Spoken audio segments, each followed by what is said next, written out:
नमस्कार, मैं आपका मित्र चंद्रशेखर तापी। जिंदगी में ऐसे कई वाकया होते हैं, कई प्रसंग ऐसे हो जाते हैं, चाहे वो स्टूडेंट्स लाइफ हो, चाहे पारिवारिक लाइफ हो, चाहे आप काम कर रहे हो, व्यवसाय कर रहे हो, तो ऐसे कई प्रसंग हो जाते हैं कि व्यक्ति को ऐसा लगता है कि उसे पूछा नहीं जा रहा है, इग्नोर किया जा रहा है, उसे दरकिनार किया जा रहा है और इसकी वजह से वो व्यक्ति अपनी सफलता के रास्ते पर चलना छोड़कर मायूस हो जाता है, हताश हो जाता है। इसलिए ये वीडियो बहुत खास होने वाला है। पूरा वीडियो देखिएगा कि ब्रह्मांड खुद आपको सिखाना चाहता है कि किसी भी सिचुएशन में आप आगे बढ़ते जाओ, किसी भी सिचुएशन में हार नहीं माना। ब्रह्मांड खुद बताना चाहता है। हम प्लूटो के उदाहरण से बहुत कुछ सीख सकते हैं।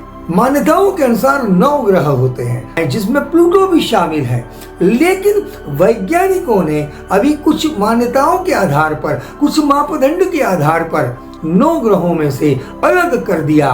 वैज्ञानिकों के पैमाने पर, वैज्ञानिकों के मापदंड पर प्लूटो सही नहीं ठहरा, क्योंकि वह सूर्य के चक्कर अन्य ग्रहों की तरह नहीं लगाता था। इसलिए 9 ग्रह में से उस ग्रह को अलग कर दिया। मान्यता अभी भी है कि 9 ग्रह हैं, लेकिन वैज्ञानिकों के आधार पर अब 8 ही ग्रह हैं।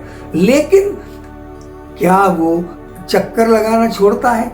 आज भी वो सूर्य के चक्कर लगा रहा है, आज भी अपने मस्ती में जा रहा है। वैज्ञानिक भले ही कहते हो कि प्लूटो उस हिसाब से चक्कर नहीं लगा रहा है जिस हिसाब से अन्य ग्रह लगा रहे हैं, लेकिन प्लूटो अपने मस्ती में रहता होगा।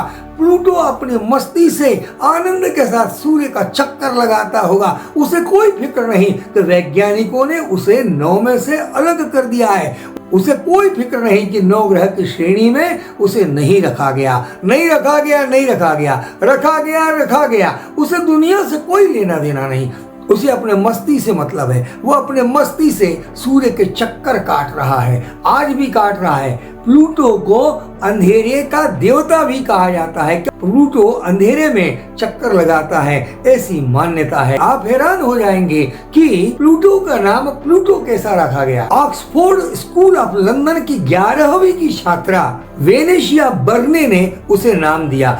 वैज्ञानिकों ने इस ग्रह का नामकरण करने के लिए लोगों से सुझाव मांगे थे, तब इस छात्रा ने प्लूटो कहा। प्लूटो नाम रखना चाहिए क्योंकि वो अंधेरे का देवता है और उसका नाम प्लूटो पड़ गया। इस प्लूटो के उदाहरण से हम बहुत कुछ सीख सकते हैं अपनी जिंदगी में कि हमारे बारे में यदि कोई कुछ और अपनी मान्यता रखता है तो रखने दो, कोई फिक्र नहीं, हमें अपना काम जारी रखना है। हमारे बारे में कोई और कुछ कह रहा है तो कहने दो, हमें अपनी यात्रा निरंतर जारी रखना है, अपनी सफलता की यात्रा जारी रखना है, और वो भी आनंद के साथ, वो भी मस्ती के साथ लगातार काम करना है। जैसे प्लूटो अपने मस्ती में काम कर रहा है, वो फिक्र नहीं करता कि उसे अलग कर दिया ग्रहों में से, 9 में से 8 हो गए हैं, उसे उस 9 ग्रह की श्रेणी से अलग कर दिया है। उसे कोई फिक्र नहीं, उसे क्या पता आप क्या कह रहे हो, आप क्या समझ रहे हो, आपने क्या धारणा बना रखी, उसे कोई फिक्र नहीं। बिल्कुल ठीक इसी तरह से हमको अपनी जिंदगी में कोई हमारे बारे में क्या मान्यता रखता है, कोई हमारे बारे में क्या सोच रखता है, कोई हमारे बारे में क्या सोच रहा है, उसे क्या लेना देना।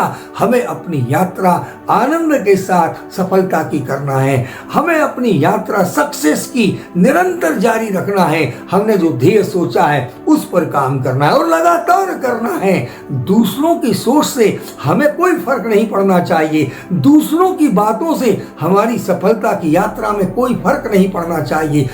जब हमने मन बना लिया कि सक्सेस प्राप्त करना है, जब हमने मन बना लिया कि हमें टॉपर बनना है, जब हमने मन बना लिया कि हमें कुछ करके दिखाना है, कुछ बनकर दिखाना है, तो उसी काम के लिए, उसी लक्ष्य पर निरंतर काम करना चाहिए। ये हम प्लूटो से सीख सकते हैं। तो निश्चित ही रूप से ब्रह्मांड भी हमको सिखा रहा है। ब्रह्मांड अलग अलग ढंग से हमको सिखाता है, प्रकृति हमको अलग अलग ढंग से सिखाती है कि आगे बढ़ो यार। तो हम भी यही चाहते हैं कि आपका जीवन आनंदमय हो, आप सक्सेस हो, चाहे आप पढ़ाई कर रहे हो, चाहे आप व्यवसाय कर रहे हो, चाहे आप नौकरी कर रहे हो, चाहे आप कुछ भी कर रहे हो, लेकिन अच्छा काम करो, पॉजिटिव काम करो, अच्छी सोच रखो और सक्सेस की दिशा में लगातार काम करो। और बी हैप्पी, स्ट्रेस फ्री रहना है, आनंद के साथ रहना है। तो कामनाओं के सहित आपका मित्र चंद्रशेखर तापी प्रणाम, नमस्कार। आपने मेरा चैनल सब्सक्राइब न किया हो तो कर लीजिएगा, निवेदन है। Thank you very much,